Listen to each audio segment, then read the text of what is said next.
শ্যামলবাবু অবসরের পর পাওয়া ৬২ লাখ টাকা এক ব্যাংকে স্ত্রীর সঙ্গে যৌথ অ্যাকাউন্টে রাখেন। এটিএম কার্ডের পিনও স্ত্রীকে জানিয়ে রাখেন। কখন কি দরকার পড়ে বলা যায় না। শ্যামলবাবু একদিন বাইরে যাওয়ার সময় ভুল করে নিজের মোবাইল ফোনটি বাড়িতে রেখে যান। কোথাও কি পড়ে গেল? এই চিন্তা করতে করতে দ্রুত পায়ে বাড়ি ফিরে আসেন এবং দেখেন মোবাইলটা টেবিলের ওপরেই আছে। দুশ্চিন্তা দূর হতেই স্ত্রীকে জিজ্ঞাসা করলেন, কোনো ফোন এসেছিল?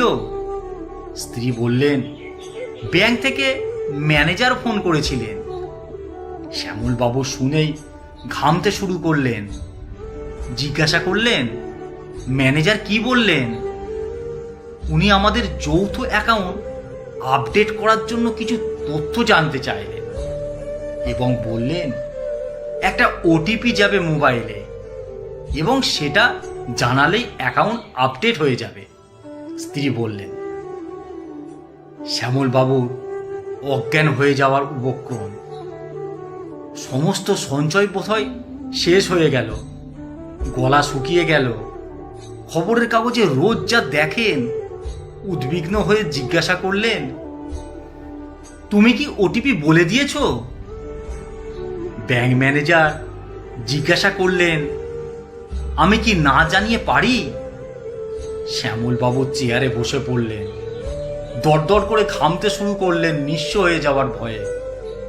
ভয়ে ভয়ে মোবাইলটা তুলে নিয়ে অ্যাকাউন্টে ব্যালেন্স চেক করলেন। অবাক বিস্ময়ে দেখলেন অ্যাকাউন্টে ৬২ লাখ টাকায় আছে। গ্যাংটি টাকা সরিয়ে নিতে পারেনি। ঘাম দিয়ে জ্বর ছাড়ল।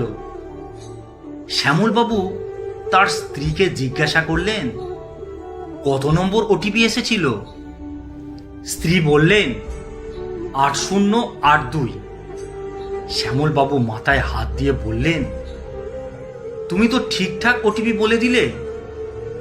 জবাবে স্ত্রী বললেন, আমি ৪০৪১ বলেছি। আমি তো পুরোটা বলতে পারি না, যৌথ অ্যাকাউন্ট, তাই হাফ বলেছি। আমি তো ব্যাংকের কর্মচারী স্ত্রী, জানি এ টাকার অর্ধেক তো আমার, তাই ওটিপিও হাফ বলেছি। শ্যামলবাবু স্ত্রীকে কি বলবেন বুঝে উঠতে পারছেন না।